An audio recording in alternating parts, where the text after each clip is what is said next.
I was 32 when I took a solo trip through northern Arkansas in the fall of 2018. I had some vacation time saved up, and I needed to clear my head.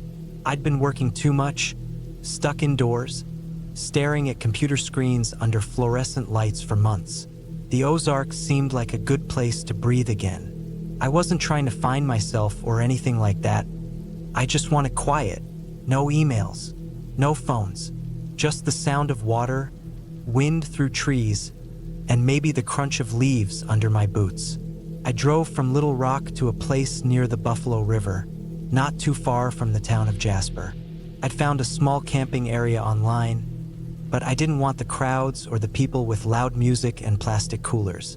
So instead of setting up at the usual sites, I hiked 2 hours down an old path that was barely a trail anymore. It ran along the river, twisting through woods that felt like they hadn't changed in 50 years. The spot I found wasn't marked, just a small flat area near the bank with a natural slope leading to the water. It was open enough for a tent, with trees behind me and the river about 30 feet in front. Across the river, a steep wooded hill rose up sharply. No trails over there, no signs of human life. I figured I had the whole area to myself. That first night was cold, but peaceful. I got a small fire going, cooked some canned chili, and listened to the river. No one else around, just darkness, wind in the trees, and the low, constant sound of moving water. I felt calm for the first time in months. I climbed into my tent, pulled the sleeping bag tight, and slept hard. The second day, I hiked a bit upriver, tried fishing even though I wasn't great at it, and just wandered around. By late afternoon, I came back to camp and settled in for another quiet evening. Same routine: fire, food, and staring into the dark woods. The only sound was a few birds and the river slapping against rocks. But sometime just after nightfall, I felt a shift. It wasn't anything I could explain at first.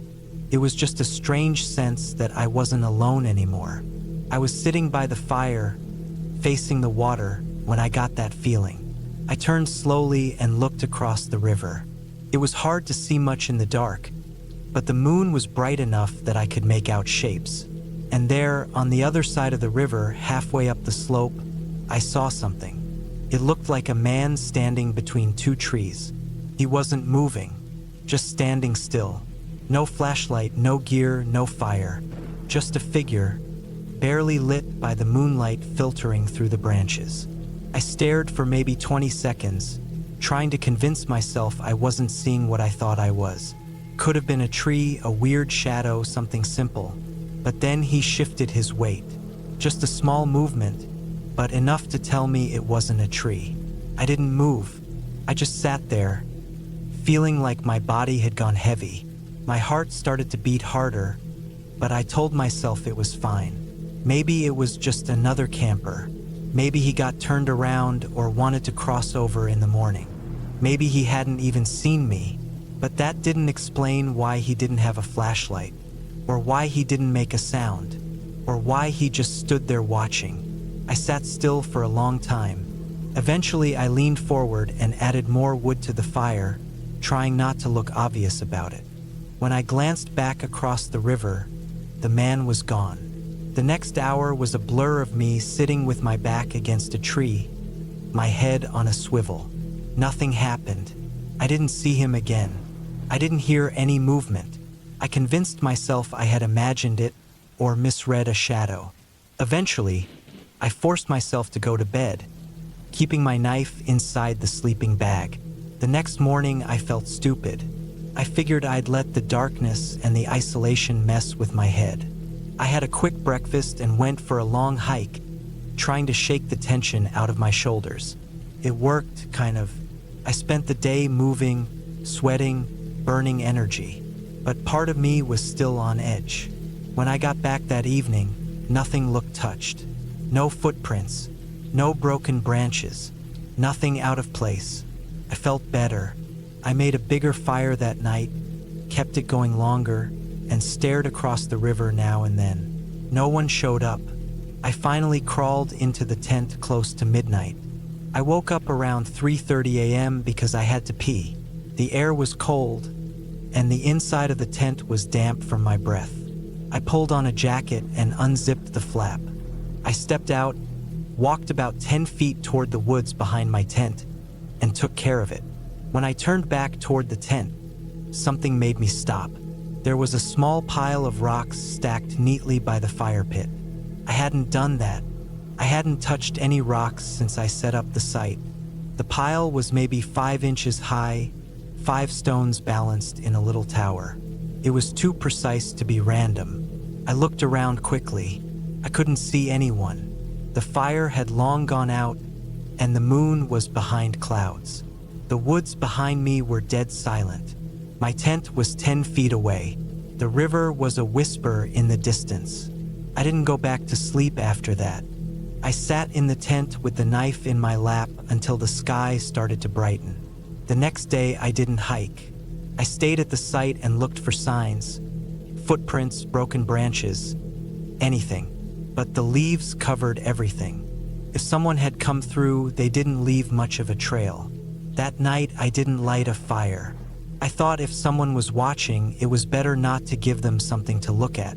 I sat in the dark for a while, then went into the tent early and didn't come back out. I barely slept. I kept thinking I heard things. Twigs snapping, leaves crunching, but never close. Just far enough that I couldn't be sure. Around 2 a.m., I heard something that made my skin crawl. The sound of something hitting the water. It wasn't loud, but it was steady, like someone slowly wading in. I sat up in the tent, heart racing. I didn't unzip it. I just sat there and listened. The water sound stopped after about 30 seconds. I didn't hear anything else. At dawn, I came out slowly. Nothing seemed different, but when I walked to the edge of the river, I saw boot prints in the mud. One set. They came out of the water and stopped just short of the dry ground, then turned back toward the river. I packed my stuff in under 10 minutes. I didn't eat. I didn't take pictures. I just got everything into my pack, threw on my jacket, and started walking. The hike back felt 3 times longer. Every sound felt wrong. I didn't stop to rest. I didn't look behind me. When I finally saw the edge of the trailhead and my car, I felt this weird mix of relief and exhaustion hit me all at once. I got in and drove without thinking. I didn't stop until I was back in a gas station near the highway. It's been years now, but I still think about that trip more than I should. I don't tell a lot of people about it. Most of them would just shrug it off and say it was nothing. But I know what I saw. I know someone was across that river watching me. I know someone came to my campsite when I was sleeping. I still don't know why they didn't do anything. Maybe they just wanted to scare me. Maybe they were waiting for something. I haven't been camping since. I still go hiking sometimes, but only for the day, and always on marked trails with people around. Because once you've felt that kind of silence, the kind where you know someone's watching, you don't forget it. You don't ever really feel alone again.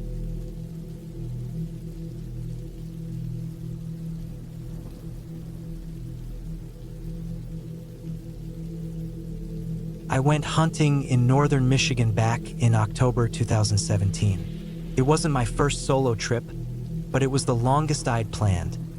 5 full days out in the woods. No phone signal, no company, no distractions. Just me, my gear, and the forest. I was 34 then, recently out of a long-term relationship, working from home doing freelance CAD work, and badly needing a break from screens and voices.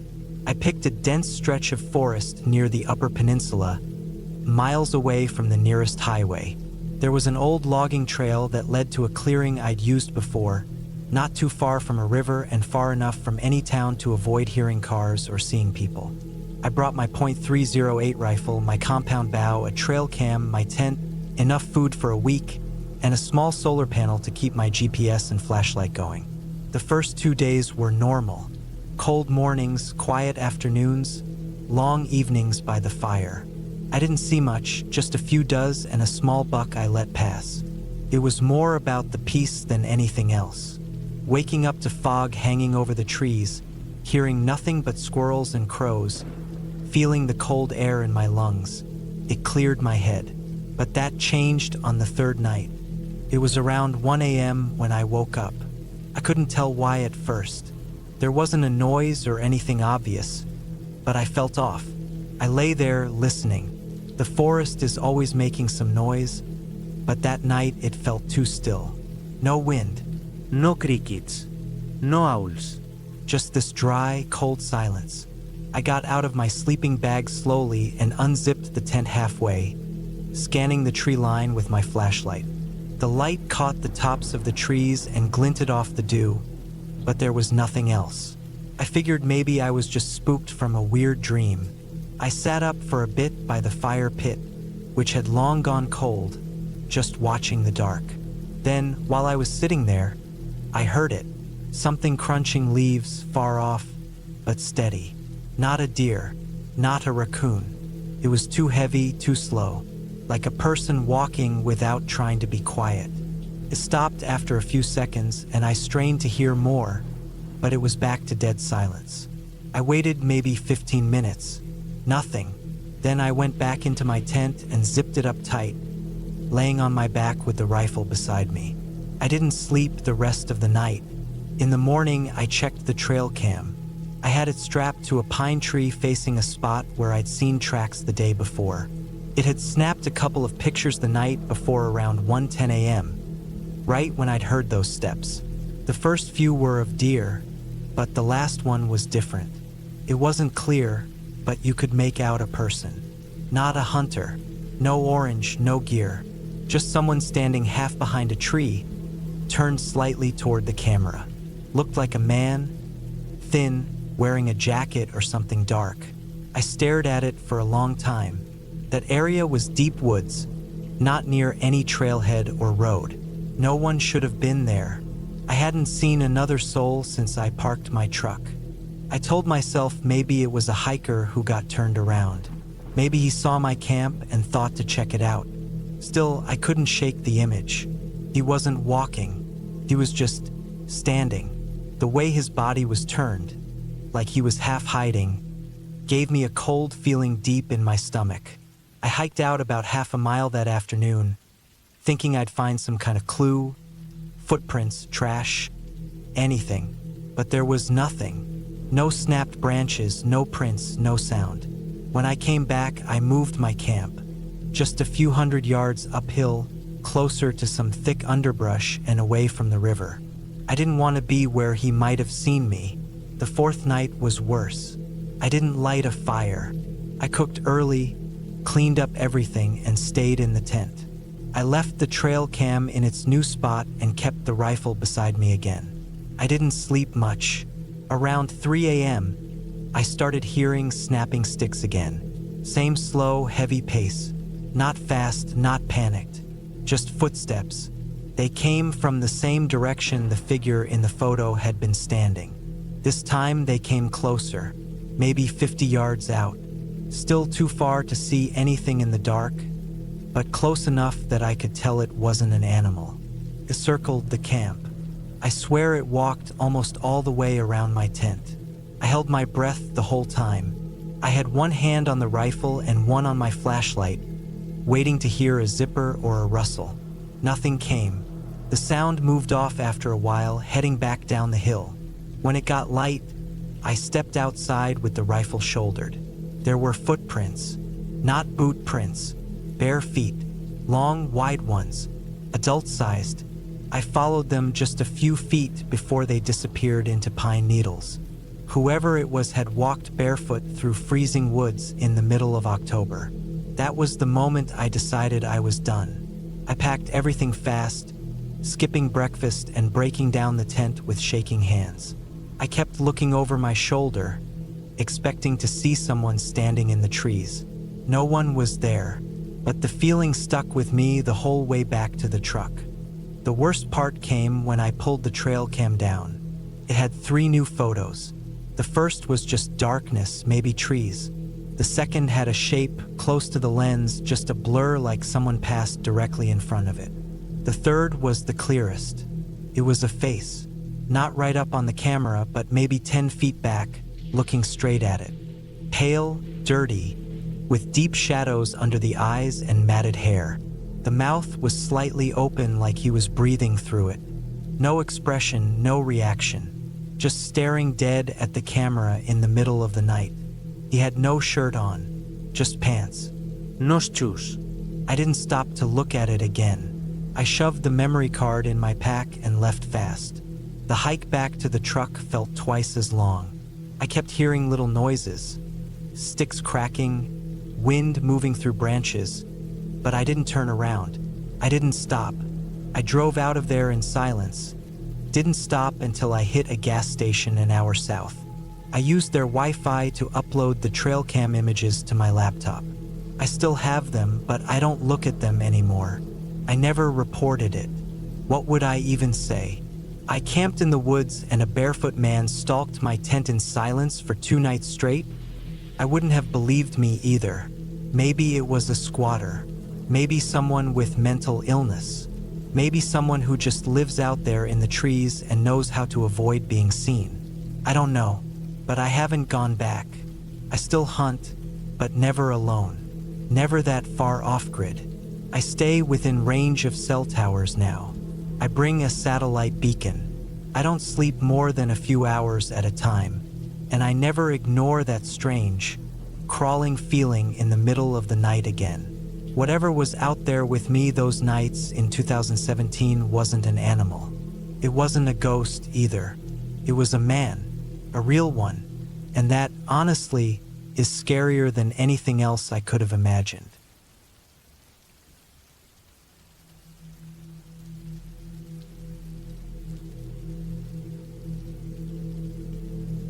It was early October of 2016 when I decided to go on a solo camping trip to clear my head. I had just turned 29, and the stress from work had started piling up to the point where I couldn't even sleep through the night without waking up thinking about deadlines. I chose a quiet spot out in northern New Mexico, near the Carson National Forest. I had only been in the area once before with a friend during college, but I remembered the place being peaceful and far from the kind of noise I was trying to get away from. I packed light, but I had all the essentials: tent, sleeping bag, plenty of food and water, a small cooler, a hunting knife, headlamp, portable charger, first aid kit, and an old .22 rifle I kept more for peace of mind than for any serious use. I drove my Jeep up a dirt road that branched off from the main highway, then kept driving even further until I reached a thin clearing between the trees, about 6 or 7 miles from the nearest paved road. There were no other cars or signs of people around. It felt like the kind of place no one had been in for a long time, which was exactly what I was looking for. By the time I pitched the tent, the sun had already dipped behind the hills. The woods got quiet pretty fast after dark, except for the usual chirping and rustling of nighttime animals. I cooked up a small dinner over a tiny propane burner and sat in my folding chair for a while, just listening to the wind brushing through the trees. There was something calming about the stillness. It didn't feel threatening, just isolated. The first night was uneventful. I stayed up a bit, read some pages from a paperback I'd brought, then crawled into the tent and fell asleep easier than I had in weeks. I woke up once, probably around 3 a.m., to pee, and noticed how still everything was. No wind, no bugs, no animal sounds, just dead silence. It was strange, but not alarming. I figured the temperature drop had something to do with it, or maybe some predator nearby had made the smaller creatures hide. The second day was more relaxed. I hiked a bit along the ridge and followed a shallow creek upstream. I saw fresh elk tracks in the soft earth and even spotted a few deer across the water at one point. When I got back to the camp in the afternoon, I gathered some deadwood and lit a fire to prepare for the cold night. The temperature dipped fast once the sun dropped, and I could feel that familiar mountain chill settle in. I stayed close to the flames, sipping from a can of beer and watching the trees sway in the flickering light.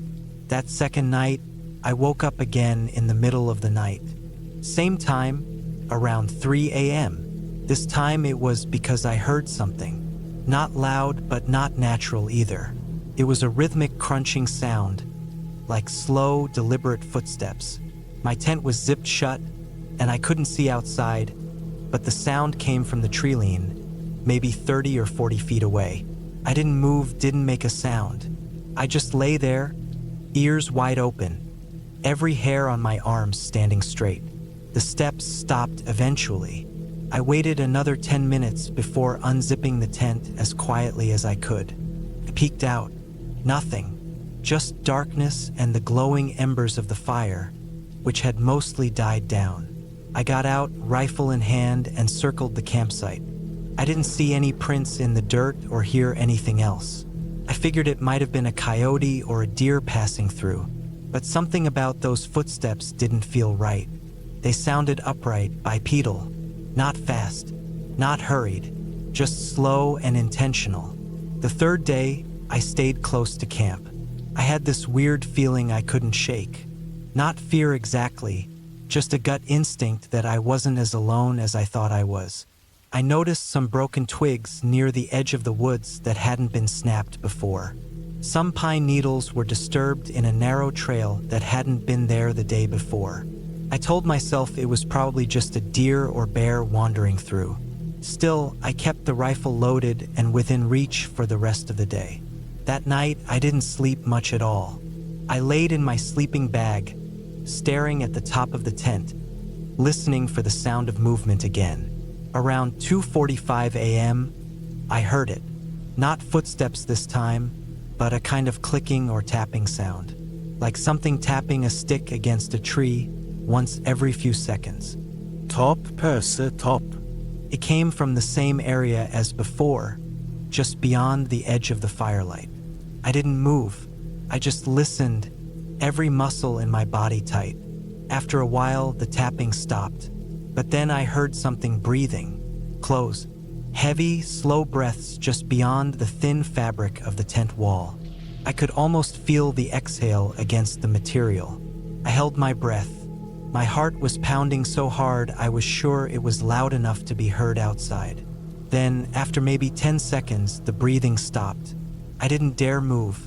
Eventually, after what felt like an hour, I forced myself to unzip the tent and peek out. Nothing. Again, nothing. The fire had gone out. It was pitch dark, except for the faint stars above the trees. I didn't sleep the rest of the night.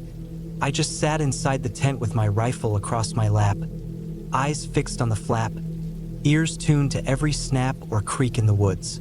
By morning, I decided to pack up and leave.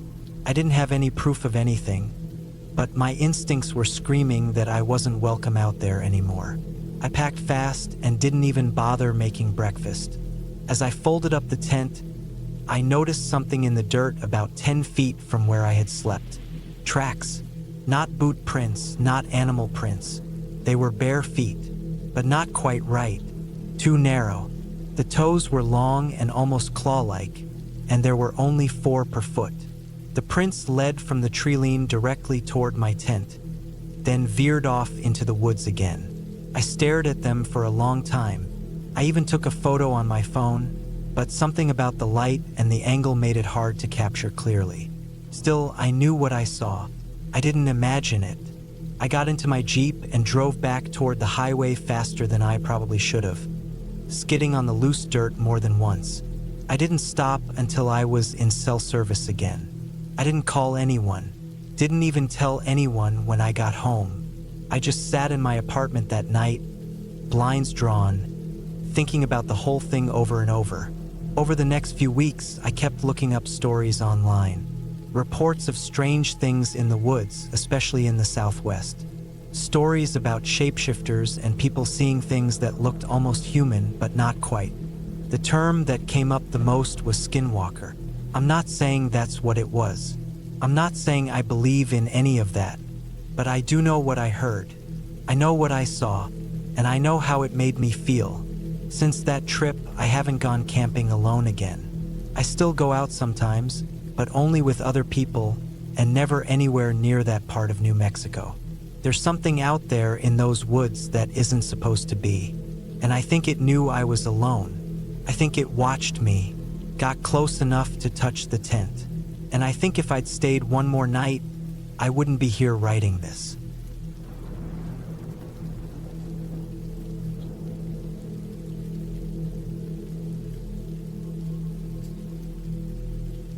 It was late summer 2014, and I had taken some time off work after a long stretch of night shifts. I was 33 back then, living in Birmingham, and all I wanted was to get out of the city for a bit. I didn't have many friends into the outdoors, so I packed up my small hatchback alone and headed north into the Peak District. I'd been up there a couple of times before for short day hikes, but I'd never camped overnight in the area. I figured it would be quiet, peaceful, and isolated enough for what I needed. I planned to stay for 2 nights, maybe 3. My car was loaded with the basics: tent, sleeping bag, stove, a cooler with food, some water bottles, and a map. I avoided the usual campsites and instead followed a winding country road that led deep into a less popular part of the park near a wooded valley outside a village called Long Nor. There wasn't much around besides dry stone walls, sheep fields, and patches of forest. It was the kind of place where you could leave your phone in the car and forget about everything.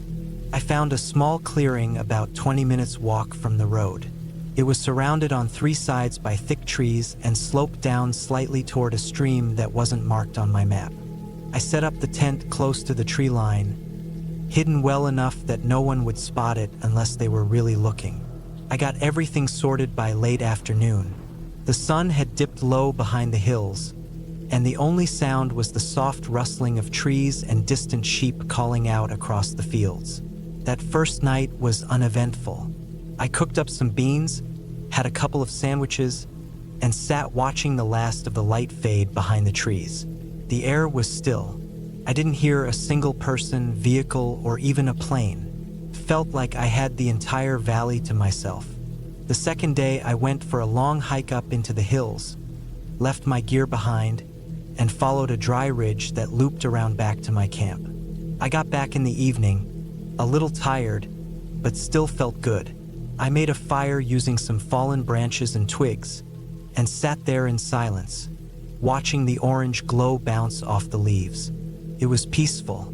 At least it was until I noticed something strange across the stream. It was dark, and I hadn't used my torch yet. The fire was bright enough for me to see the trees nearby. I looked across the water and saw what I thought was a tree trunk at first, but then it moved. A figure stepped backward into the trees. I froze. It had been standing completely still, maybe just inside the tree line. I couldn't make out the face or body clearly, but it looked like a woman, thin, pale, long dark hair. I thought maybe I was imagining it, maybe a shadow or just my eyes playing tricks on me. Still, it shook me a bit. I sat still for a while, staring at the same spot, trying to see if anything moved again. Nothing did. After about half an hour, I stood up, walked over to the stream, and shone my torch across. I didn't see anything, just trees, the grass, and the dark. I didn't cross. I didn't feel a reason to. I just stood there a while, then went back to my fire, kicked some dirt on it, and climbed into my tent. I didn't sleep well. I kept waking up at every sound. The wind picked up a bit around midnight, and I kept hearing leaves moving, sticks breaking. Once, I thought I heard footsteps, soft ones like someone walking barefoot on damp ground. I held still in my sleeping bag, not daring to move or unzip the tent flap. I didn't hear anything more after that, just the occasional owl hooting in the distance. I must have eventually fallen asleep out of exhaustion. In the morning, I stepped out of the tent and walked toward the stream again. The grass on the opposite bank was flattened in a straight line, as if someone had walked across it recently. I told myself it could have been a deer, but deer don't usually walk in straight lines like that. Still, I tried not to let it bother me. I boiled some water, made tea, and sat there trying to calm myself down. I even laughed a bit, thinking how ridiculous it all felt. Me, scared of some shadows in the woods. I thought about packing up and heading home early, but part of me didn't want to. I'd come out here to clear my head, and I didn't want to leave just because of one strange night. So I stayed. That third evening, I didn't light a fire. I ate cold food and kept everything quiet. I sat inside my tent with the flap open, listening. It got dark fast that night, clouds rolling in to cover the moon. I used my torch as little as possible, not wanting to draw attention. At some point, I heard it again. Footsteps, this time closer. I held my breath and listened. They came from the far side of the stream again, but they weren't wandering footsteps. They were slow, deliberate. I turned my torch on and pointed it toward the trees. She was standing there, just outside the trees this time. Definitely a woman, wearing an old long coat, maybe green or gray, hard to tell in the light. Her hair was long, hanging wet against her face. She wasn't moving, just standing and staring in my direction. I couldn't see her eyes clearly, but I could feel her looking straight at me. I didn't move. I didn't call out. I just held the torch still. My heart was pounding. I wasn't sure what to do. After maybe 30 seconds, she stepped backward again, back into the trees. Gone. That was it. I wasn't going to wait around for her to come any closer. I packed up everything in less than 10 minutes, barely rolled up the tent, just stuffed it in the boot of the car and drove back toward the main road without looking back. I didn't even check if she followed. I just wanted out. I stopped at a petrol station in Buxton about 40 minutes later. It was brightly lit, people inside. The noise of the road and voices around me felt comforting. I didn't mention what I'd seen. I just bought a drink, sat in the car, and waited until my hands stopped shaking. When I got home, I tried to find stories online. I searched about missing people, strange sightings, anything. I came across an old forum post about a woman who'd been seen wandering around that part of the peaks back in the late 90s. A hiker had found her standing in the middle of the path, not speaking, soaking wet. She walked away before he could help her. There wasn't much more than that. A few other people claimed to have seen her too, mostly from a distance. No one ever got close. She was just always watching. I don't know who she was, or if she was even real. Maybe it was some local who lived off-grid. Maybe she wasn't right in the head. But I know what I saw. I know the way she stood there, silent, unmoving, watching from the trees. I haven't camped alone since. I don't think I ever will again. Something about the way she moved, slow, quiet, without hesitation, stuck with me. She wasn't lost. She wasn't confused. She was there for a reason, and she saw me. She stood just close enough to make sure I knew it.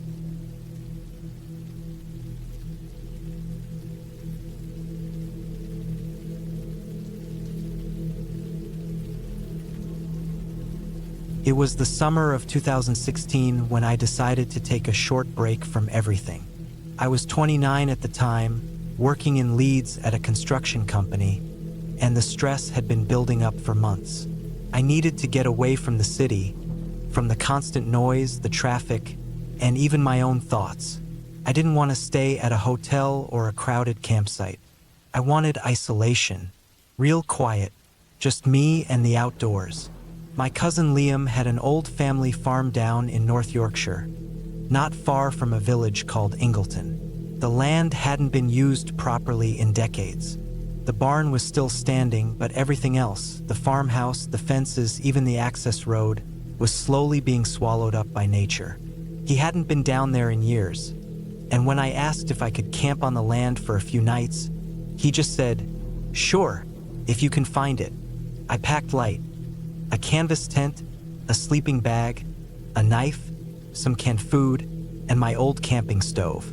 I took a torch, a power bank, a lighter, and my old Nikon camera.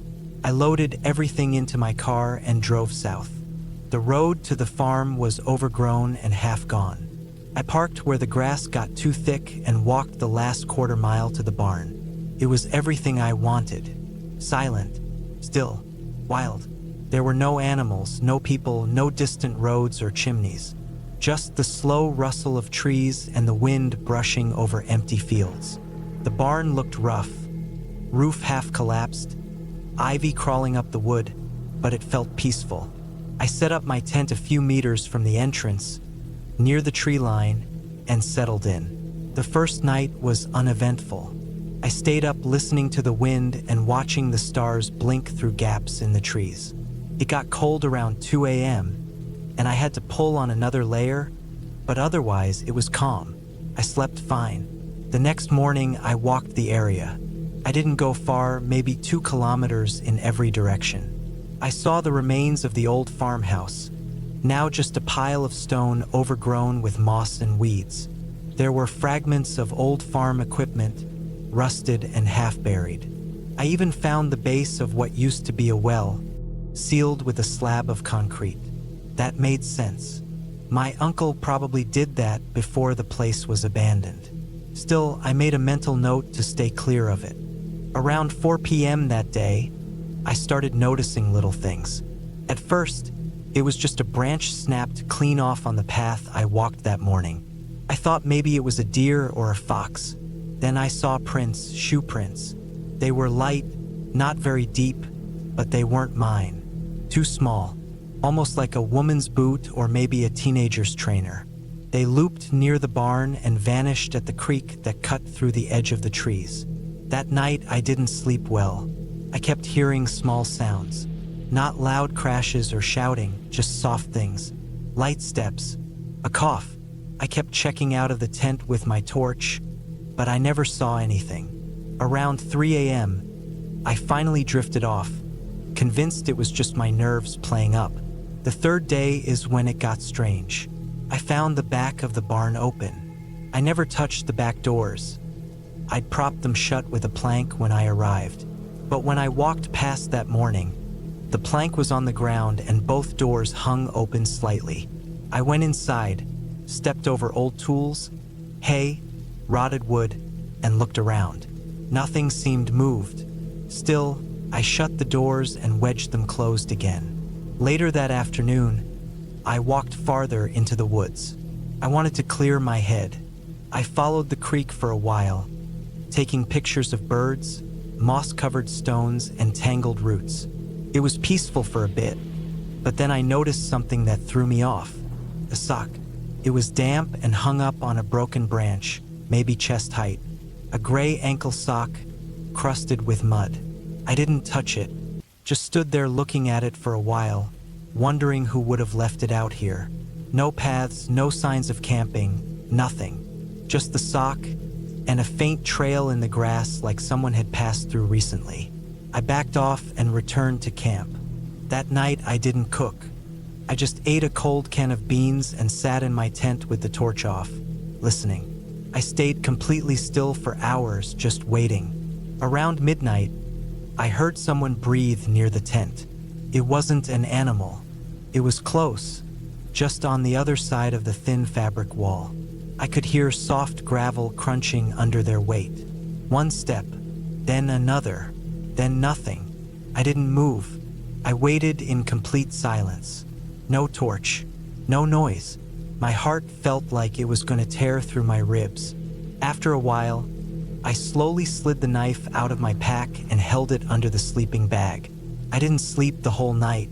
I just waited for morning. When the sun finally rose, I stepped outside. There were no signs of anyone, no footprints this time, but the tent zipper had fresh dirt around it, as if someone had touched it with muddy fingers. I looked over at the barn. Both the back doors were open again. That was it for me. I packed everything in 15 minutes, didn't bother folding the tent properly, just stuffed it in the bag. I walked back to the car, turning around every few steps, listening. Nothing followed me, but I still felt eyes on me the whole way. When I got home, I called Liam and asked if anyone else had access to the land. He said no. No one lived within miles of that place. No squatters, no neighbors, just trees, fields, and old empty buildings. I never went back. A few months later, I read about a man being arrested in Cumbria. living off-grid and trespassing on remote land. Apparently, he'd been spotted on game cameras miles apart. Authorities thought he was living out of barns and sheds, stealing supplies from rural homes. One of the photos they published looked too familiar, the barn in the background, the trees, even the slope of the field. I don't know if it was the same place. I never told anyone, not even Liam, but I can still remember the sound of that breathing, just inches from my face, with only the thin tent fabric between us. That was enough. I don't camp anymore, not alone, not anywhere near old farmland.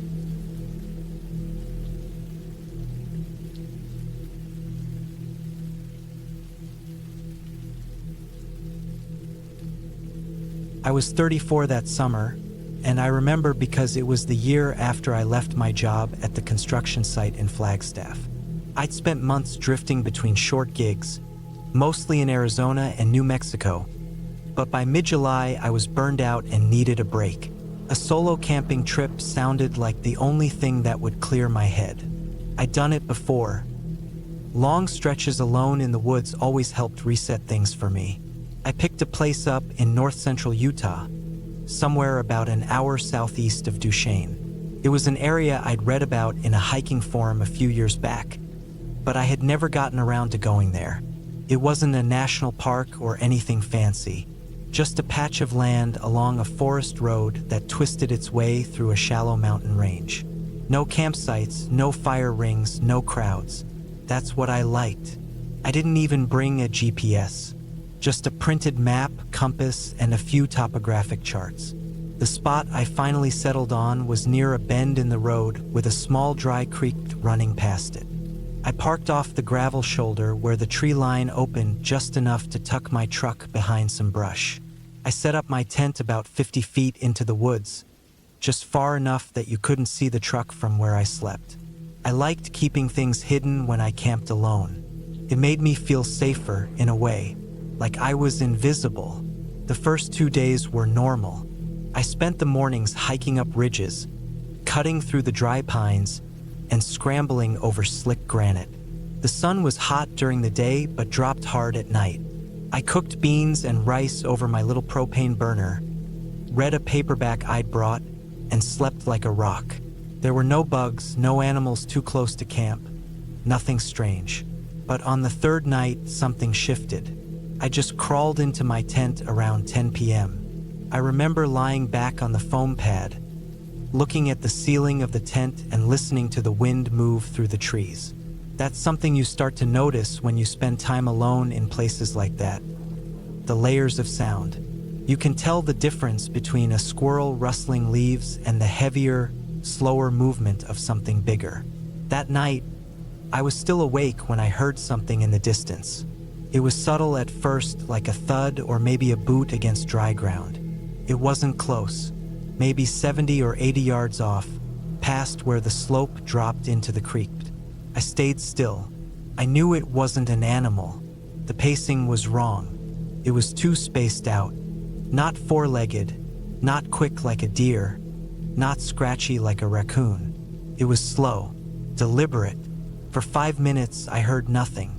Then it came again. Another footstep, and another. I slid my knife from my pack and kept it close. I didn't move or breathe loud, just listened. Eventually, it faded. Nothing else happened that night, and I fell asleep sometime after midnight. The next morning, I told myself it was probably just someone hiking late. Maybe someone camped further down. But deep down, I didn't believe that. That place was far off the trail.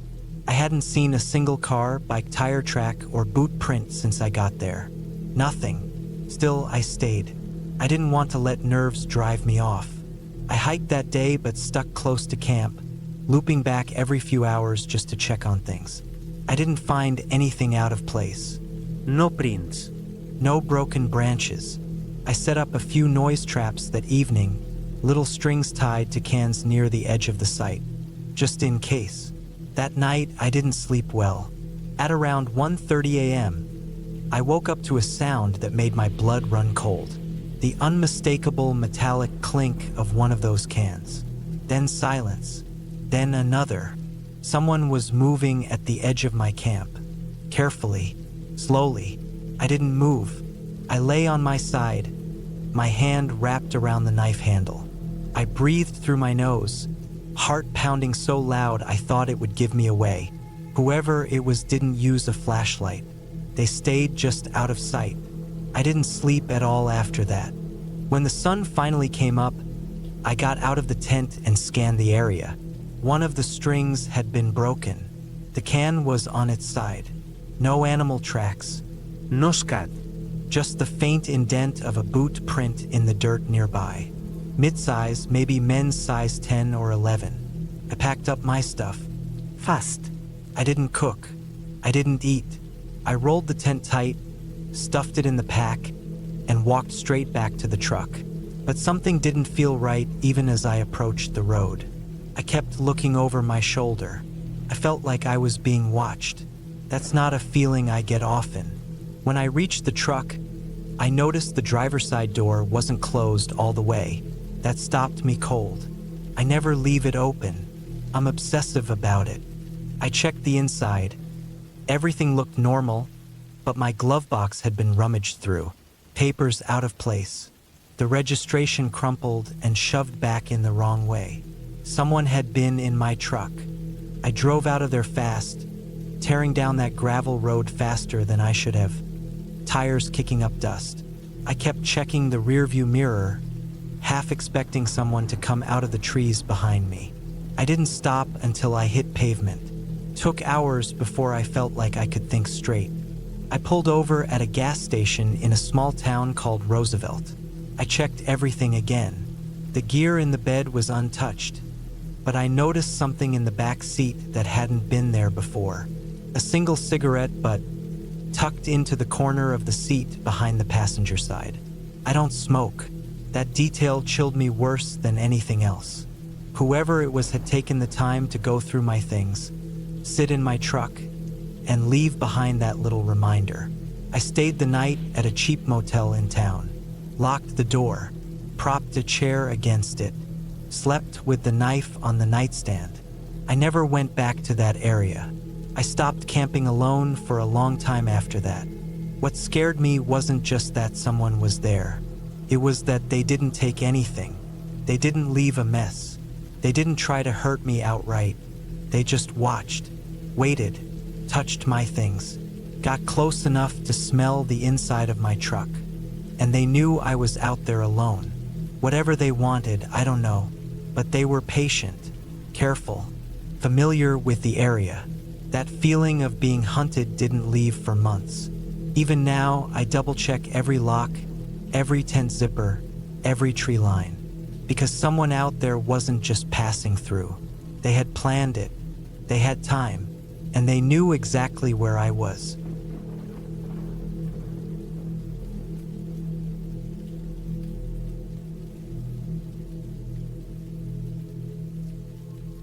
I was 34 when I decided to take a solo camping trip in northern Arkansas.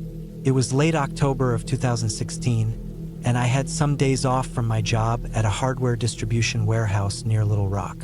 I wasn't married, didn't have kids, and I had gotten into the habit of camping once every few months to clear my head. I'd usually go with someone, but this time I felt like being completely alone. The spot I picked was in the Ozark National Forest, about 3 hours from where I lived. I found a primitive campsite through an old forum thread. It wasn't part of a park or maintained area, just a place someone had marked on a topographic map with a rough trail leading in. I drove out early in the morning with my truck packed. I brought basic gear, sleeping bag, tent, small stove, and enough food for 3 days.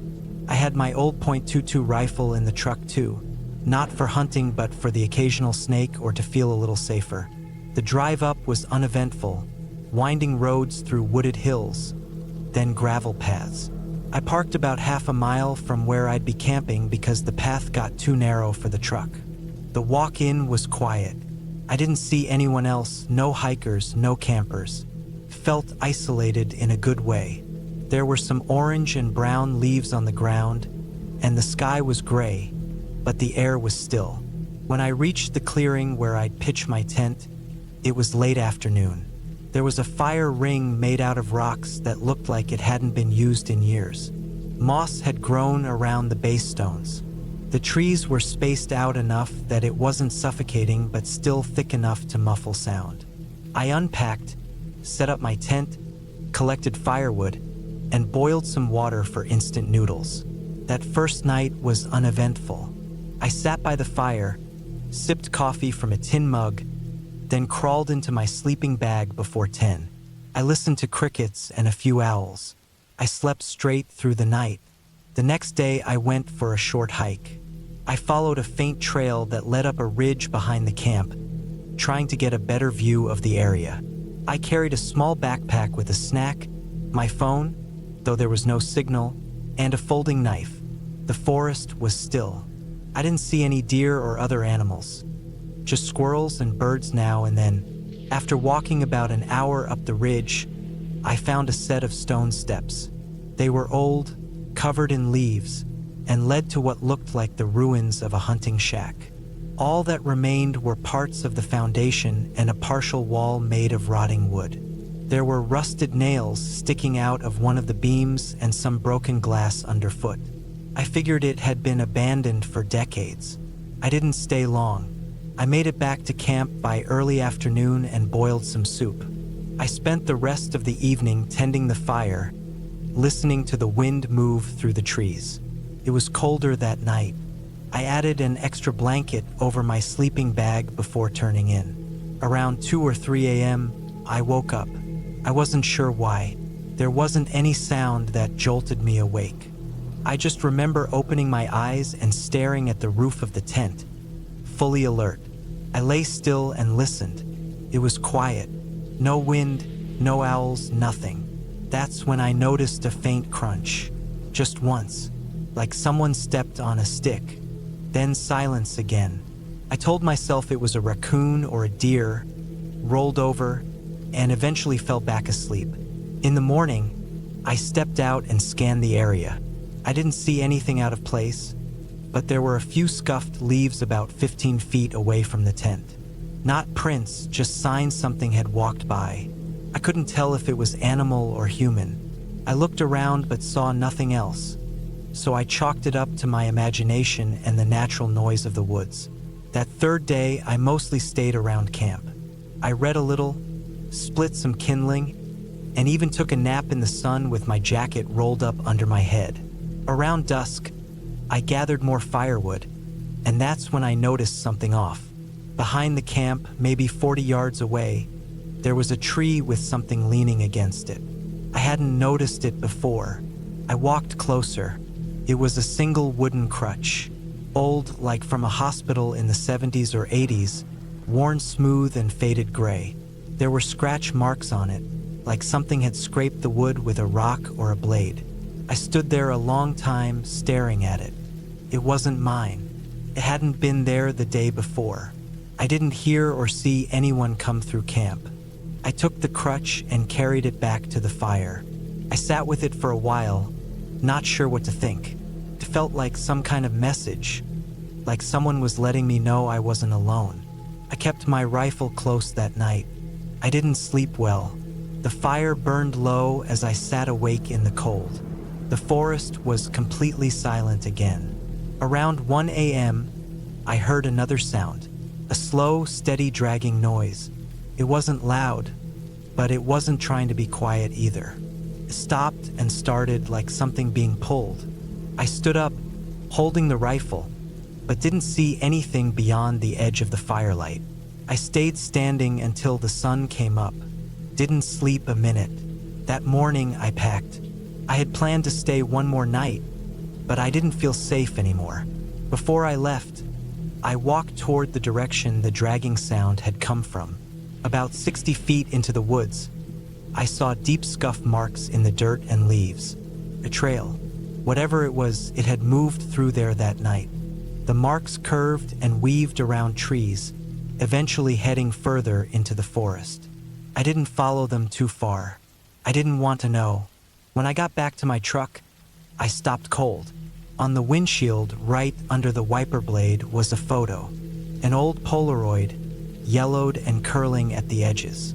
It showed a man standing in a forest clearing, wearing jeans and no shirt, holding a wooden crutch. His back was to the camera, and it looked like the same kind of crutch I'd found. The weirdest part was that the trees in the photo looked almost exactly like the ones around my campsite. I didn't take the photo. I left it on the ground and drove back down the mountain road, faster than I probably should have. I didn't stop until I hit paved roads again. That was 9 years ago. I haven't gone camping alone since. I still think about that night, though. The crutch, the dragging sound, the photo. I've tried looking up missing persons or anything connected to that area, but there's nothing. I even went back once, a year later, but only to the truck trail. I never stepped into the woods again. There was no sign of a crutch, no photo, nothing at all. Just trees and silence. Whatever happened out there, it wasn't supernatural. It wasn't a ghost or anything like that. It was a person, a real person.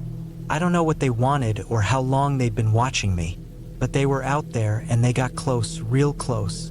That's what sticks with me. I think if I had stayed that last night, I wouldn't be writing this. I truly believe that.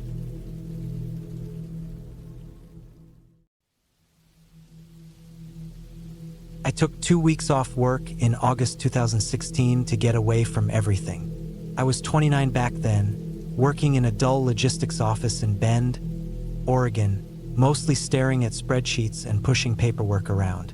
Life felt boxed in. Everything I did was scheduled and timed. Wake up, gym, traffic, coffee, more traffic, work, traffic again, and then sleep. Over and over. I didn't even really tell anyone where I was going, except that I'd be off-grid and camping somewhere deep past the Choco National Forest. That was on purpose. I needed silence, no phone signal, no people, no pressure. I packed up my truck with camping gear, food, water, my old .22 rifle, and a fishing rod.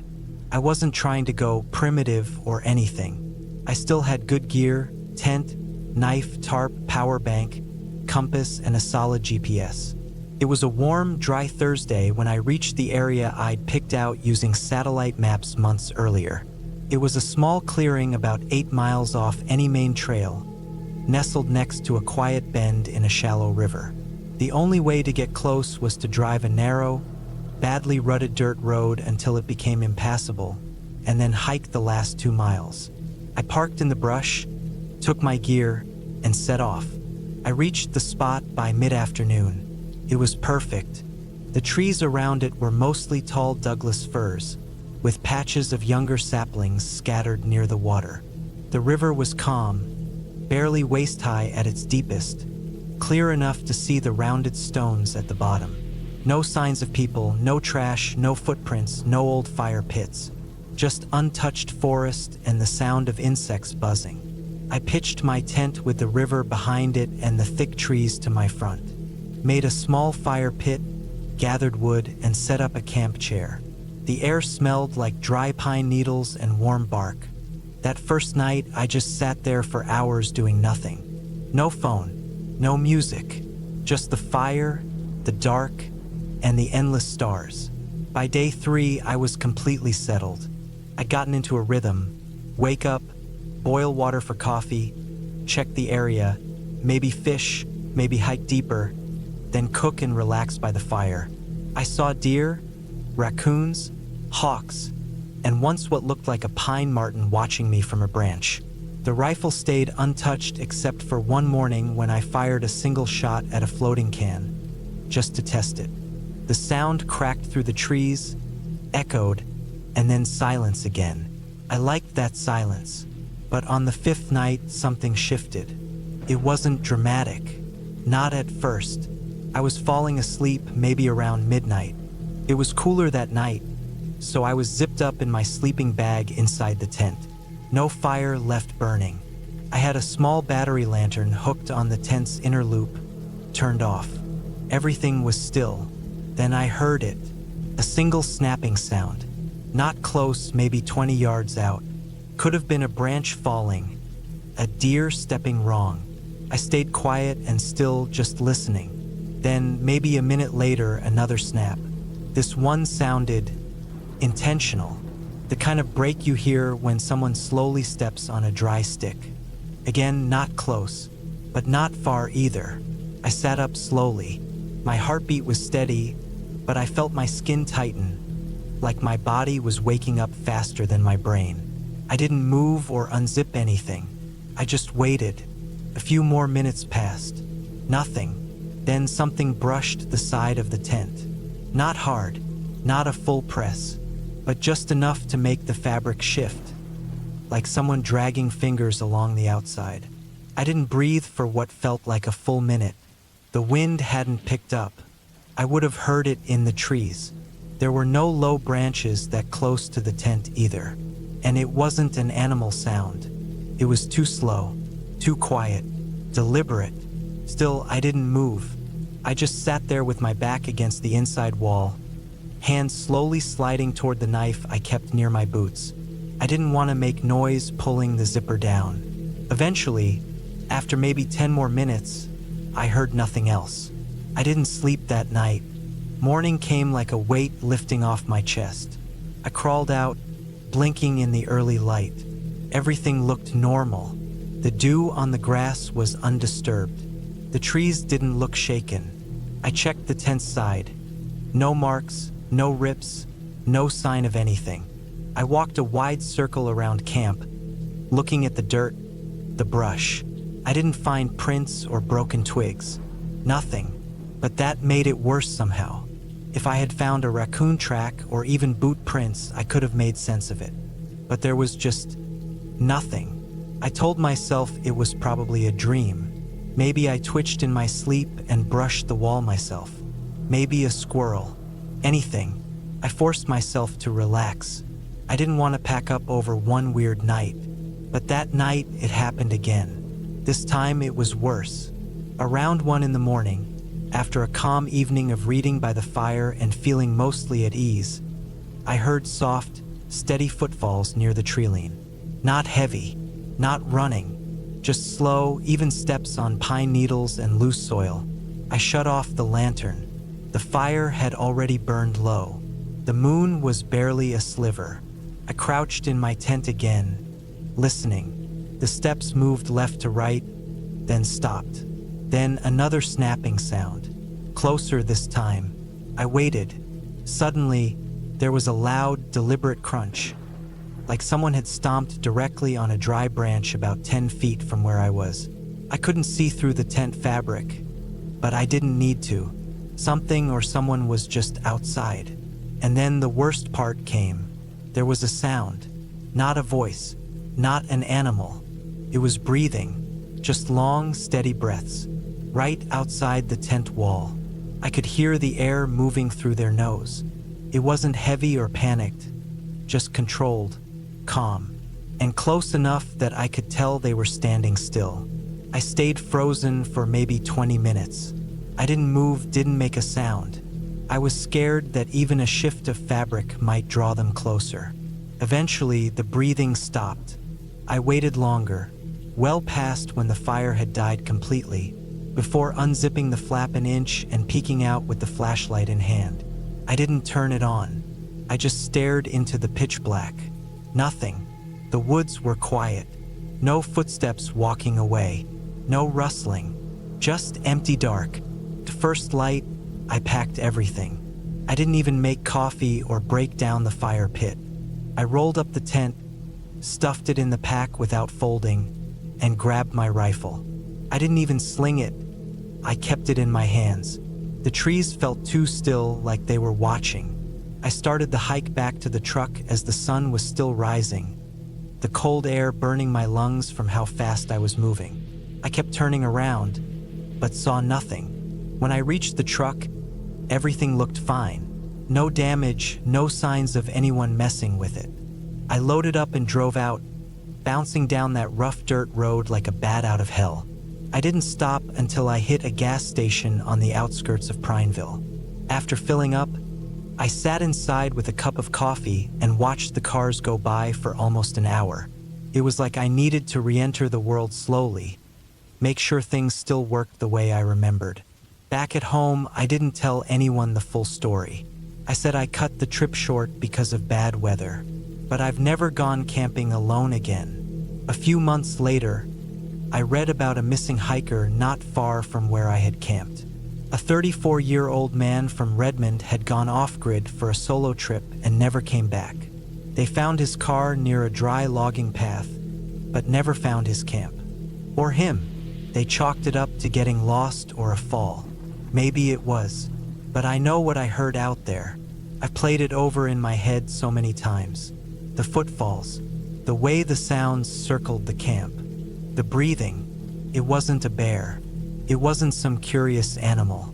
It was someone watching, waiting, and I think if I had unzipped that tent just once, it might have ended differently. Now, when people ask if I still hike or camp, I just say I'm too busy. But the truth is, I don't trust the woods anymore. Not when they watch you like that. Not when they're quiet for too long. Not after that clearing by the river.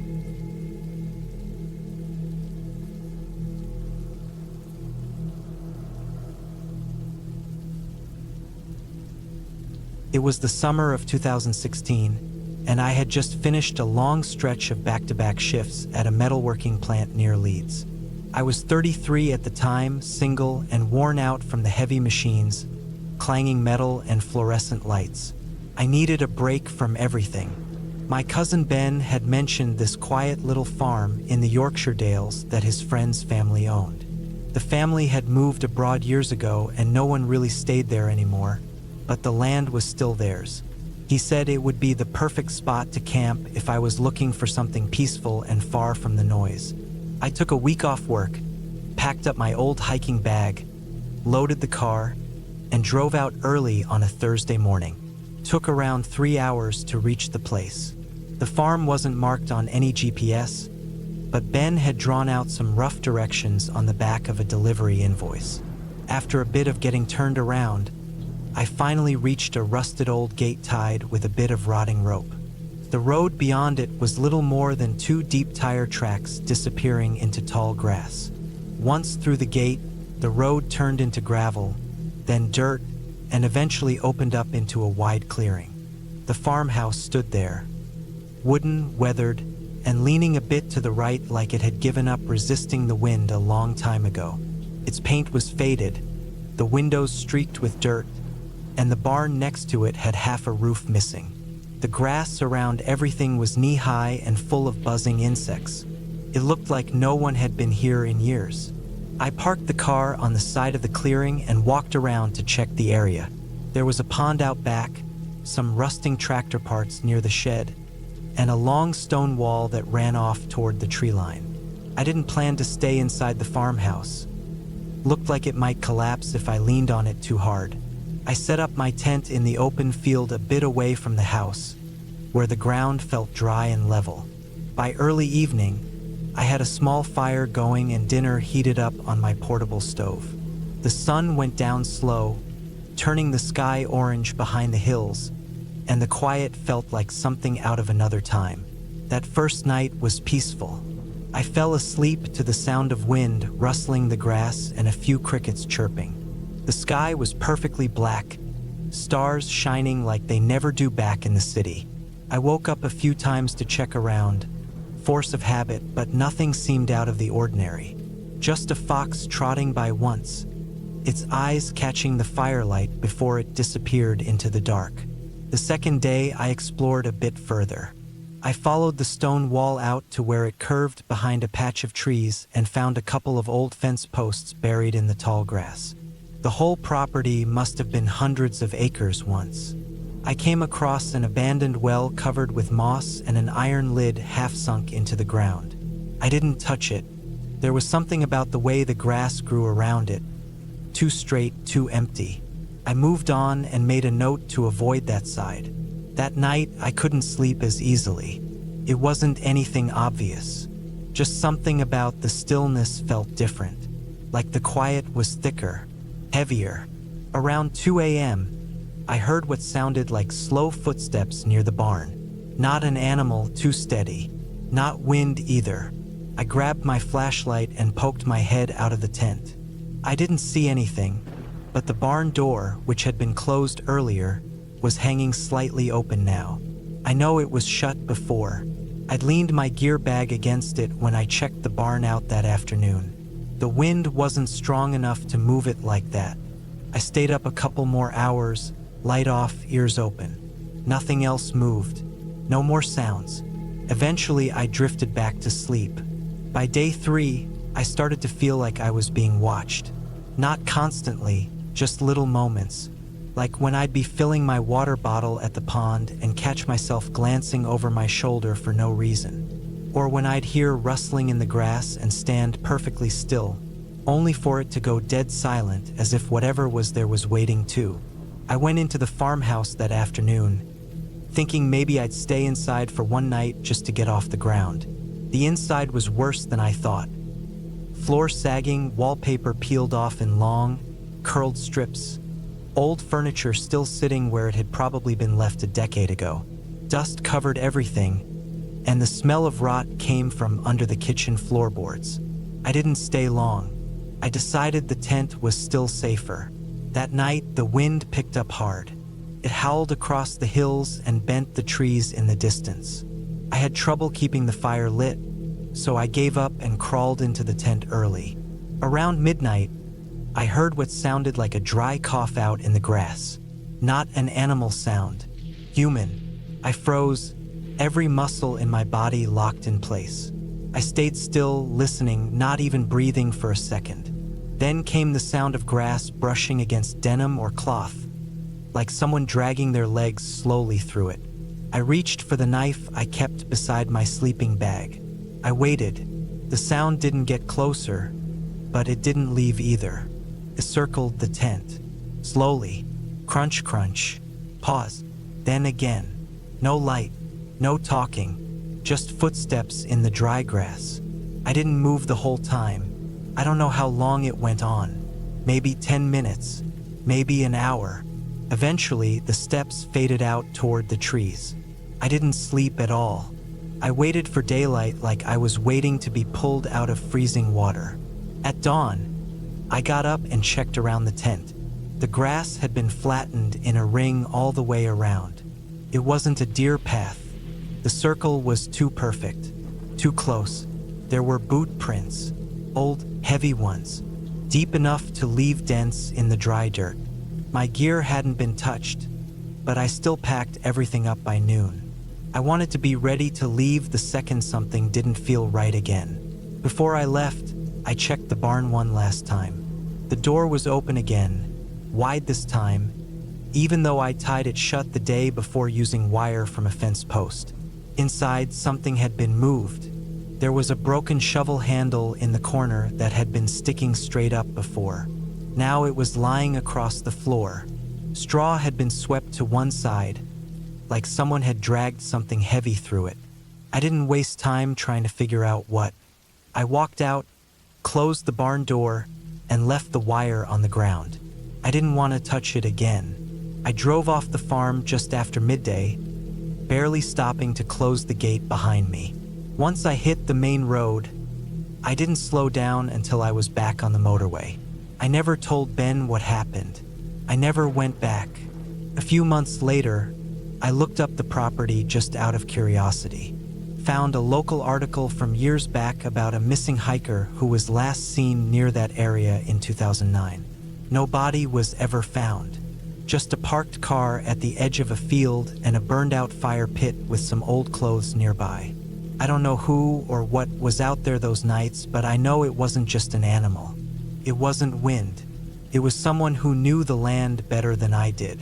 Someone who waited until I was alone, asleep, and vulnerable. It's been almost a decade now, and I still don't go camping alone anymore, especially not on someone else's land. And I never, ever ignore a strange sound in the dark, because I know now that the most dangerous thing in the middle of nowhere isn't a ghost, it's another person. And they don't need to say a word to ruin your life.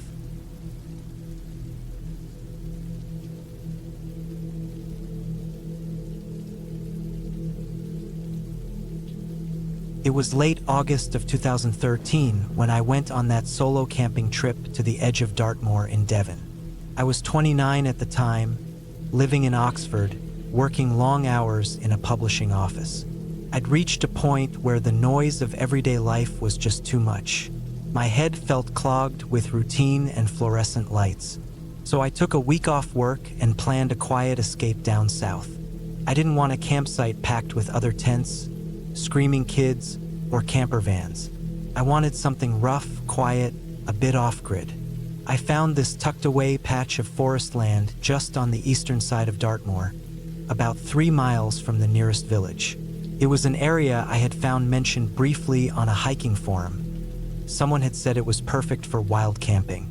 I pinned it on a map, packed up my kit, and drove down in my old Vauxhall Astra. The drive took nearly 5 hours, and I got there late in the afternoon. The roads narrowed the deeper I went, the hedges got taller, and I only passed a couple of other cars after a certain point. When I finally reached the track that led into the woods, I parked the car on a grass verge and walked in with my rucksack. It was damp but not muddy, the air thick with that mossy smell you only get in proper woodland.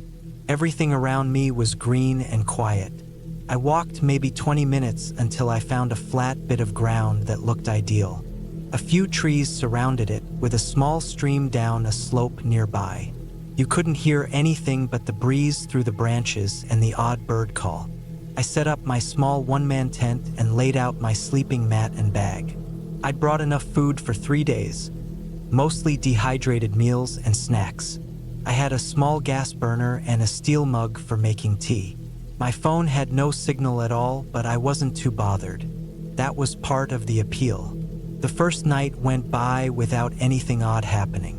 I slept lighter than usual, like I always do when I'm outside, but I felt fine. The forest creaked and groaned a bit during the night, but I expected that. A fox screamed around midnight, but that's nothing unusual if you've spent any time outdoors. I got up with the sunrise, made tea, and spent the day walking aimlessly through the woods, following deer tracks and sitting by the stream. It was sometime on the second day, early evening, when I saw him. I just finished boiling water for dinner when I noticed movement through the trees, off to my right, maybe 30 yards away. At first I thought it was a deer or a dog, but it wasn't. It was a man. He was walking slowly, not along a path, but directly through the undergrowth. I crouched down instinctively, just watching. He was tall, well over 6 feet, easily. He wore a dark jacket, jeans, and boots. His hair looked gray from a distance, and he moved like someone who wasn't in a rush at all. He wasn't looking around, just walking straight ahead, slightly hunched. He didn't have a backpack or anything with him. No walking stick, no dog, no gear. I stayed frozen, barely breathing, hidden behind a low bush and my tent. He didn't seem to notice me. He just walked past, eyes forward, heading deeper into the forest. I waited a good 15 minutes after he'd gone before I moved. It shook me up more than I expected. The whole reason I came out there was to be alone, and now there was some stranger wandering around the same woods without any sign he was camping. If he was hiking, he was seriously off course. If he was local, then why come all the way out here on foot without anything? And if he was like me, wild camping, where was his gear? I told myself I was just being dramatic, that maybe he lived nearby and just liked walking. But something about the way he moved unsettled me. He wasn't strolling. He wasn't hiking. He was just moving forward like someone going to a specific place, slowly but deliberately. I didn't sleep well that night. Every sound had me wide awake. I kept the torch close, though I didn't use it unless I had to. I kept the zipper of the tent only halfway shut so I could listen for footsteps or anything that didn't belong. The forest seemed louder, somehow. More alive. I didn't hear him again that night, but I woke up feeling like I hadn't slept at all. The next day, I debated packing up early, but I didn't. I told myself he was probably long gone, and I'd wasted fuel and time getting there. I didn't want to run just because I saw a strange man. Around noon, I walked up a ridge that gave me a better view of the woods around me. That's when I saw something that made my stomach turn. On a tree about 50 feet away, a low oak near the ridge's edge, someone had nailed a bit of fabric to the trunk. It looked like a shirt, faded red, torn down the side. There was something sprayed above it in white paint, letters I couldn't read from that distance. I thought it might be a marker or a joke, but I didn't like how it looked. It didn't look like something hikers left behind. It looked deliberate and old. I walked back toward camp fast, not running, but not taking my time either. I felt exposed suddenly, like I wasn't just a visitor in the woods. I was being watched. When I got back to my tent, everything looked the same. Nothing was missing or moved, but I had this overwhelming sense that someone had been there. You know that awful, crawling feeling on the back of your neck? Like when someone is standing behind you, even when no one's there.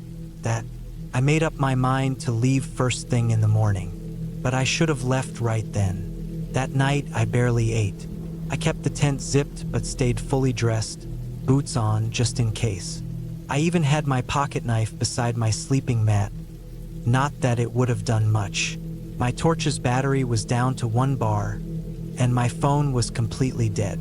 The forest was absolutely silent, dead still. Even the breeze was gone.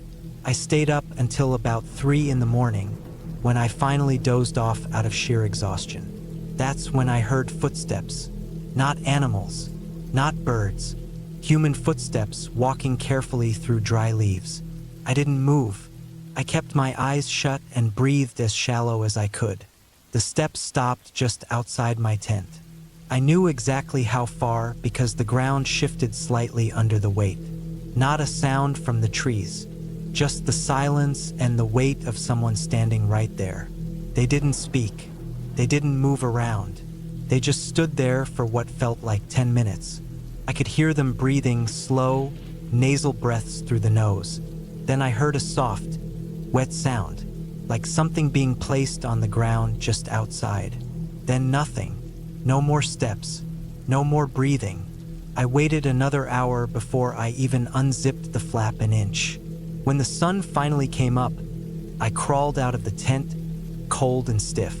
The first thing I saw was a small piece of folded paper placed directly in front of the entrance. It had no writing on the outside. I didn't want to touch it, but I forced myself to open it. Inside was a torn photo. It looked like it was cut from a bigger image, grainy and old, probably from the 80s. It showed a man standing alone in a field, facing away from the camera, wearing the same kind of dark jacket I saw the man in 2 days before. Nothing else. No message. No threat. Just that. I packed everything in 15 minutes. Didn't eat. Didn't drink. Just stuffed the tent into its sack, grabbed my bag, and made for the road. I kept checking behind me the whole way out, jumping at every sound, though the forest stayed dead quiet. When I reached the car, I almost cried. I threw my gear in the back and didn't stop driving until I was halfway to Bristol. I checked into a Travelodge and slept for 14 hours straight. When I got home, I threw away the photo. I don't even know why I kept it as long as I did. I never reported anything. I wouldn't have known what to say. A tall man walked through the woods and left a photo outside my tent? No one would take that seriously. I haven't gone wild camping since.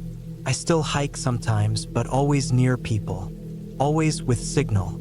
I've thought a lot about who that man might have been, what he was doing out there. I still don't know. Maybe he was just strange and harmless. Maybe he wasn't. But that feeling I had, the absolute certainty that he knew I was there, that he was watching me from the moment I arrived, that's the part one can't shake. And I know deep down that if I had stayed one more night, I probably wouldn't be here to write this.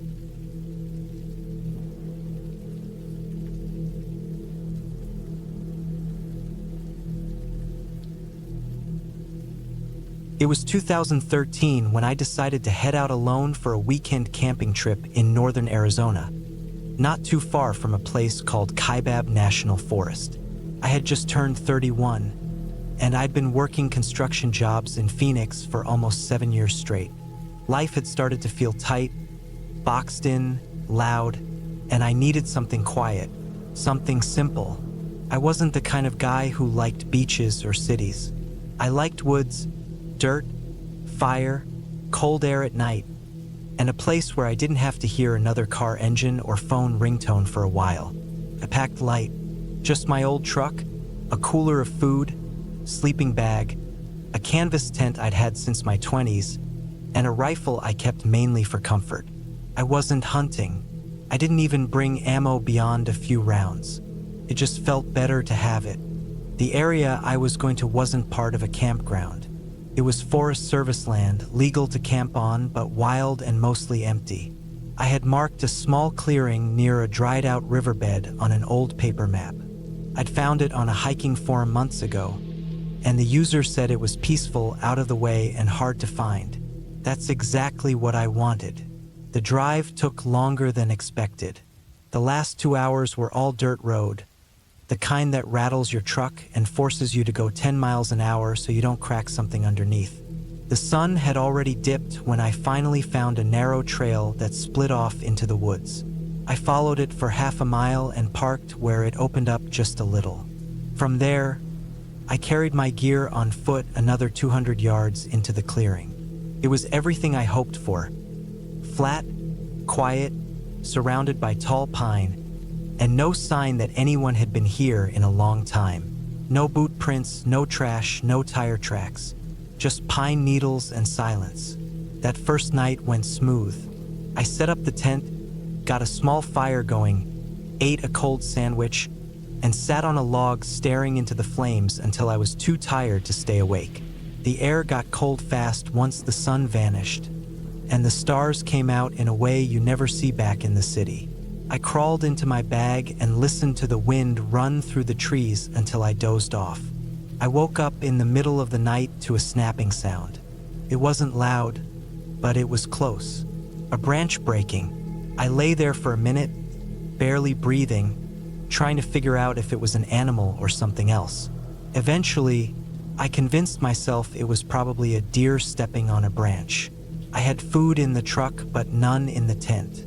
I wasn't too worried. I stayed still until I fell asleep again. In the morning, I checked around the tent just to be safe. Nothing strange, but I noticed something weird down near the old riverbed about 100 feet away. It looked like a pile of clothes from a distance. I figured it was just trash, maybe something someone left behind years ago. I walked down to check it out and saw it was a blue flannel shirt and a torn pair of jeans. The shirt looked old, sun-bleached and partly buried under leaves and dirt. But what stood out was that the shirt was buttoned up like someone had been wearing it. The jeans were zipped. Both pieces of clothing were stiff from rain and dirt, but it almost looked like they'd been yanked off a body in one pull. I didn't see any bones or shoes or gear nearby. No backpack, no wallet, no reason for those clothes to be there. It bothered me. I stood there for a long time trying to make sense of it. Eventually, I went back to camp, packed my gear a little tighter, and dragged my cooler over to sit on. I didn't want to leave yet, but the weirdness sat with me. That whole day felt heavy. The forest seemed different, too still. I barely saw any animals, not even birds. I made a point to keep my rifle closer, not loaded, but close. As the sun went down, the air shifted. It got colder earlier, and the wind didn't feel right. I can't explain it better than that. Just didn't feel right. I had trouble starting a fire because my lighter kept acting up, and when I finally got a flame going, the smoke didn't rise straight like it usually did. It curled and moved low, drifting like fog even though the air wasn't wet. When night hit, I sat on that same log, watching the woods like something was going to come out. I don't know why, just a feeling. And then I saw something move across the trees. Not directly in the firelight, but beyond it, out where it was dark. A shadow moving between trunks. At first I thought it was an animal, maybe a coyote or a bear, but it didn't move like that. It walked, upright, but slow, pausing like it was trying not to be seen. I held my breath and kept my eyes locked in that direction. After a minute, it disappeared behind the trees. I waited, heart pounding in my chest, rifle now in my hands. I didn't want to believe it was a person, but what else could it be? I told myself again and again that it had to be a trick of the firelight, maybe a deer stepping weird, but I couldn't shake it. When I finally crawled into my tent, I didn't sleep. I lay there gripping the rifle and listening. Every snap of a twig felt closer than the last. The wind outside brushed against the fabric of the tent in a way that made me flinch. Sometime after midnight, I heard footsteps. I'm not exaggerating. I heard slow, crunching footsteps circling the tent. Not animals scurrying, not rustling. Heavy steps, human steps. I didn't move. I didn't even breathe. My finger stayed on the trigger guard, not inside it, but close. The steps went around once, then faded. No light, no voice, just steps and then silence. I waited until first light to move. I didn't pack anything. I just grabbed the rifle and crept outside to look.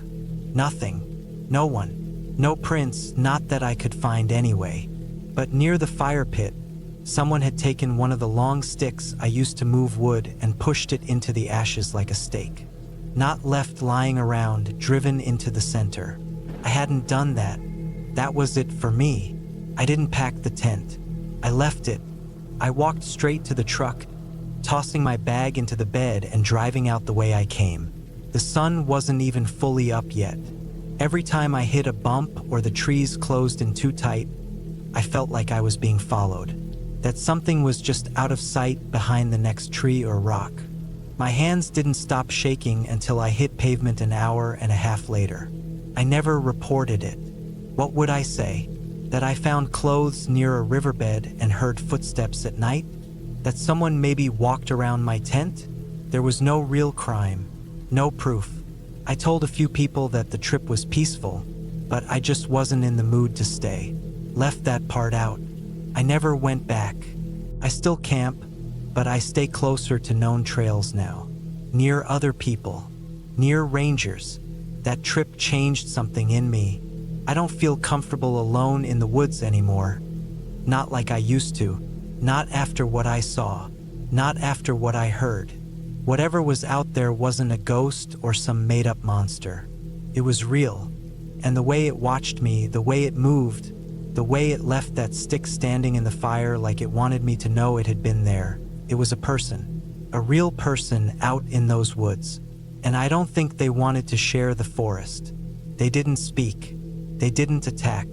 But they let me know I wasn't alone. That was enough.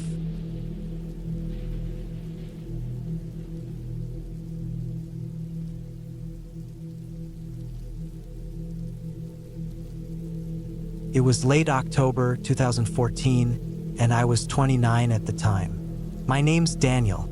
I'd driven from Milwaukee to a quiet patch of forestland near Iron River, in the northern part of Wisconsin, close to the Chequamegon National Forest.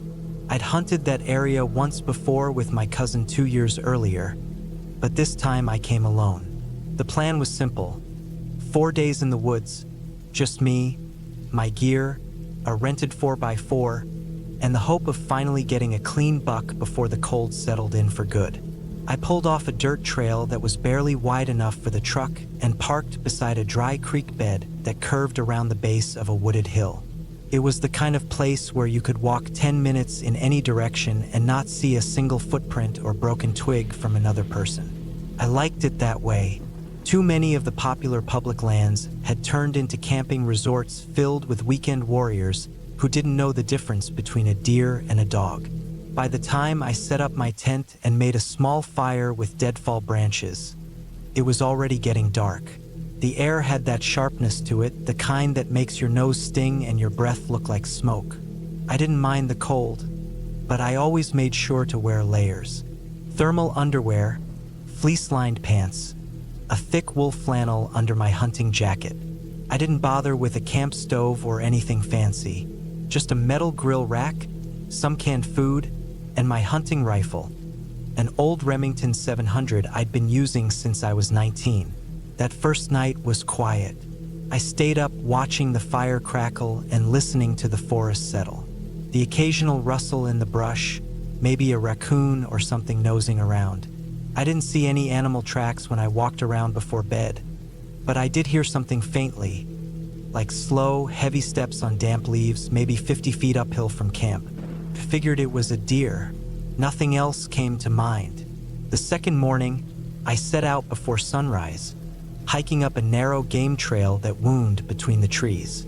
The forest was dense in some places, with old birches leaning over and fallen logs littering the ground, and in others it opened up to little clearings filled with long grass and scattered pine needles. I hiked deep, probably close to 3 miles in, before I stopped, climbed into a tree stand I'd scouted a couple years back, and waited. For 6 hours I sat in the cold, my gloves clutched around the rifle, my eyes scanning the undergrowth for movement. Nothing showed, not a single deer, not even a rabbit or a squirrel. It was strange. By the time I hiked back to camp, I noticed something off. A stick had been wedged upright into the center of the trail, like someone had jammed it in there on purpose. It wasn't there that morning. I stared at it for a long while, then stepped around it and kept going. I didn't like it, but I told myself it could have been a branch that just fell weird. That night, I didn't make a fire. I felt exposed for some reason. Instead, I stayed inside my tent, chewing on cold jerky and listening to the wind rattle the branches above. A couple times, I swore I heard footsteps again, but not from one direction. They were from all around, distant and slow, like someone circling the tent over and over, but never getting closer than maybe 30 feet. When I unzipped the flap and pointed my flashlight out, I saw nothing, just trees, silence, and fog starting to creep in between the trunks. I barely slept that night. The third day, I stayed close to camp. I told myself I was just tired, but truth was I didn't want to hike deeper into those woods. Something about the silence was getting to me. It was too complete. No birds, no squirrels, no insects. It was like the whole forest was holding its breath. I walked maybe half a mile from camp, sat by a tree with a good view of a small ridge, and waited. Still nothing. No movement. No tracks. When I got back, there was a second stick jammed into the trail right next to the first. This one had something tied to the top, thin strands of bark twisted into a knot. It wasn't random. It looked deliberate. My heart thumped when I saw it. This wasn't wind or nature or coincidence. Someone was out here, watching, maybe playing games. That night, I didn't sleep at all. I sat up inside the tent with my rifle across my lap and a flashlight in my hand. I kept the fire out again. Hours passed. At one point, I thought I saw movement in the trees beyond the creek bed, just a shadow, quick and low to the ground. I didn't check. I didn't want to leave the tent. I just sat there, frozen, trying to convince myself I wasn't being hunted. By morning, I'd made up my mind. I packed everything as fast as I could, barely eating, barely checking to make sure everything was properly stowed. I didn't care. I just wanted to leave. As I hauled the gear to the truck, I noticed something that made my stomach twist. On the side of the truck, just above the rear wheel well, were muddy handprints. 5 of them, all small, thin, and low to the ground, like a child had pressed their hands against the truck while crouching. I hadn't seen them the night before. They weren't mine. I got in, locked the doors, and turned the key. The engine clicked, then nothing. Dead. I tried again. Same thing. I didn't scream, but I came close. I just sat there, both hands gripping the wheel, staring through the windshield at the quiet trees, waiting for something to move. After a few minutes, I climbed out, popped the hood, and checked the battery. The cables were fine. I followed them with my eyes, then stopped. The cable had been cut, clean, like with a knife. That's when I heard movement behind me, fast, from the creek bed. I turned and saw nothing. just shadows between trees and mist crawling up from the wet earth. I grabbed my rifle and my pack and just ran. I didn't even follow the trail. I ran straight through the woods, branches slapping me, rocks underfoot, my breath burning in my chest. I ran until my legs gave out and I had to crawl behind a fallen tree to catch my breath. The silence was thicker now, heavier. I could feel it pressing on my back. Then I saw it, a figure, low to the ground, pale, not crawling, but walking with an unnatural gait, like its limbs weren't working right. It passed 20 feet in front of me, slow, head turning like it was sniffing the air. Its arms were long, too long. I held my breath. The thing didn't see me. It moved off into the trees, silent as fog. I waited there for hours. I didn't move until I was sure the sun had risen fully. Then I walked, not to the truck, not back to camp, but straight east, using the sun to guide me. I walked until I reached the edge of a logging road, flagged down a passing pickup, and begged the driver to take me anywhere with cell service. I didn't even look back. Later that week, I returned with a tow truck and 2 friends. We found the truck right where I left it. The handprints were gone. The sticks were gone. But the cut cable was still there, clean as ever. Nothing else was touched. Not the tent, not the gear, not even the food. I haven't gone hunting since.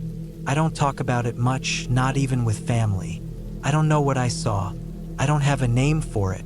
I just know it was real. Too real.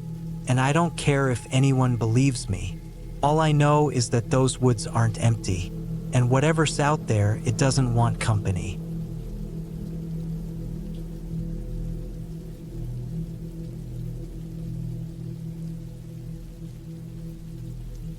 It was late September 2017 when I decided to go camping alone. I was 34 then, working as a mechanic in South Wales, and I'd been feeling burnt out. The idea of spending a weekend alone in nature, just me and my thoughts, felt like the kind of reset I needed. I didn't want a busy campsite with loud families or generators humming all night. I wanted somewhere isolated, quiet, real quiet. So I picked a spot in mid-Wales, near an old forest called Ulywine Glass. It was about a 2-hour drive from my place. I had found it on a hiking forum. Some guy had mentioned it briefly in a long thread about off-the-grid camping. It wasn't on any official campsite lists. No signs, no marked paths, just old trails and thick trees. Exactly what I wanted. I packed light tent, sleeping bag, basic food, water, a small spade, and a few tools. I didn't plan to make fires. I just wanted peace. I reached the trailhead around 3 in the afternoon, parked on a rough lay-by, and started hiking into the trees.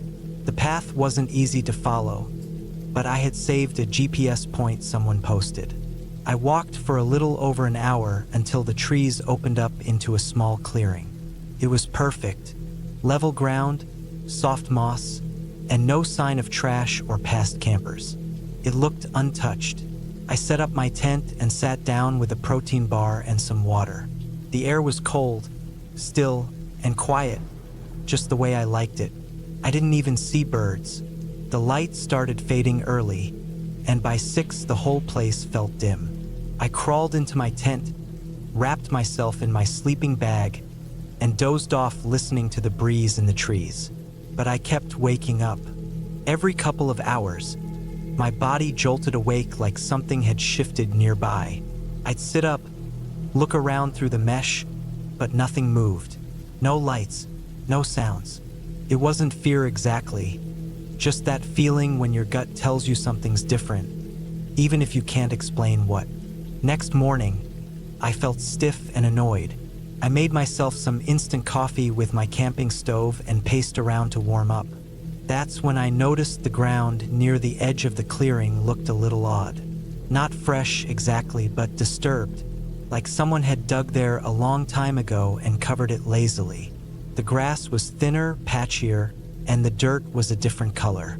At first, I told myself it was nothing. Maybe some animal had burrowed, but I couldn't shake the feeling. I had my small spade in my bag. Figured I'd dig around a little. Just curiosity.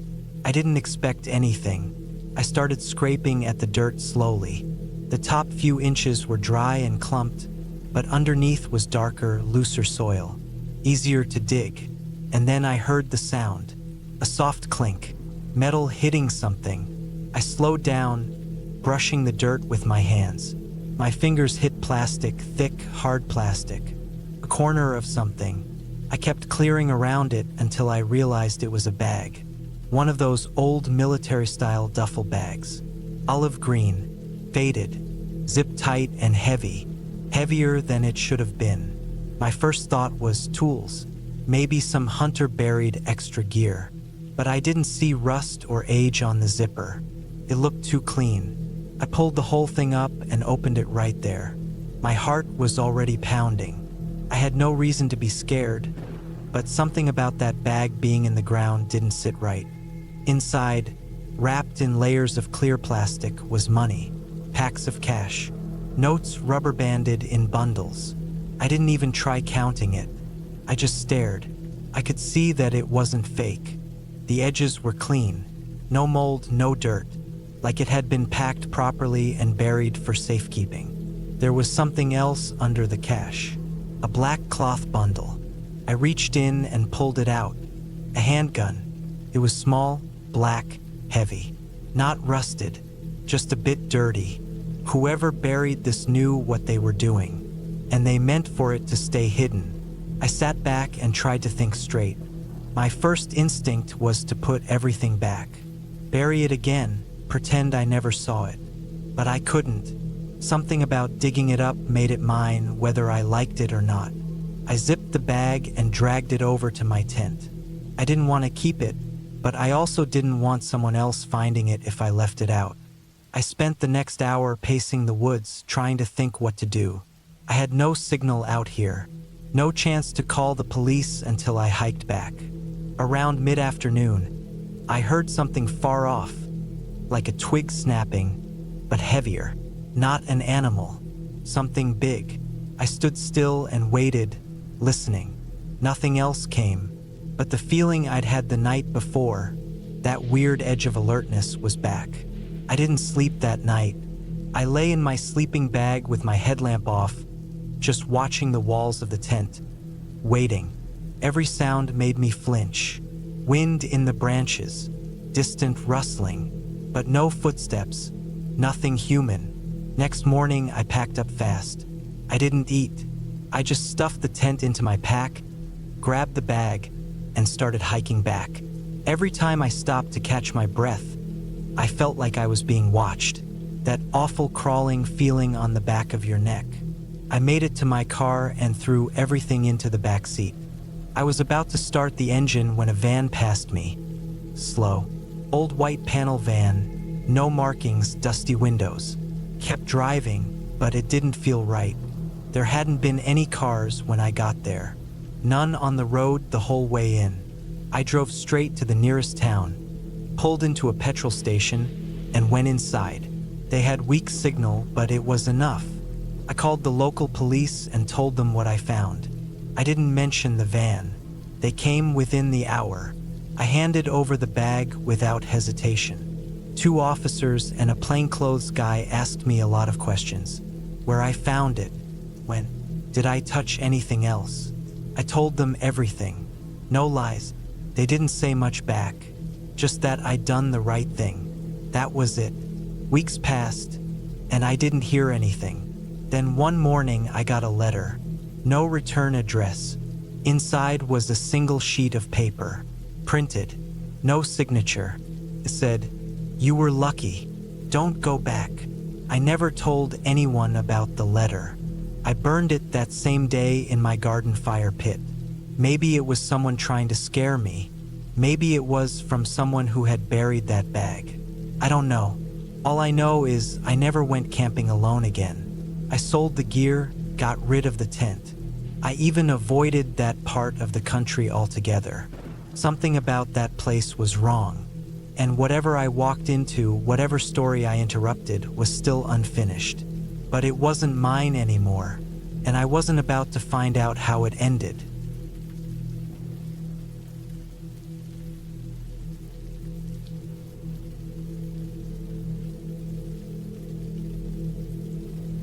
It was the summer of 2019, and I had taken a short break from work to clear my head. I was 32 then, working construction jobs in Oxfordshire, and the noise of the city had started to get under my skin. I needed to get out, not to a hotel or some resort, but really out. Off-grid, no signal, no people. I'd done some camping growing up, but nothing too serious. Still, I figured I knew enough to get by.